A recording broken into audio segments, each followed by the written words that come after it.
Hi, this is Ian from Sterilizer Autoclave Solutions, your authorized warranty and service center here in the United States. Today we are going to be removing the front fascia of the unit.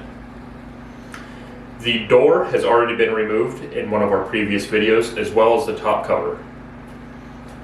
What we're going to do first is undo this ribbon cable that is right here.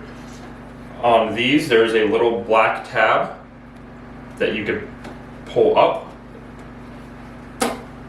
Once that is pulled up, that ribbon cable will pop right out. Next, there are 4 screws, 2 in the top, 2 in the bottom, inside where the drawer goes. Using a Torx T20, I'm going to remove all 4 of those screws.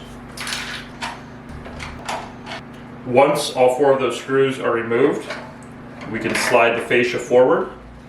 There is a cable that goes to your door magnet that we are going to disconnect. You would need to remove the fascia if you had to replace the LCD. If you have any questions, please give us a call back. 704-966-1650, option 3 for tech support, and please like and subscribe. Thank you.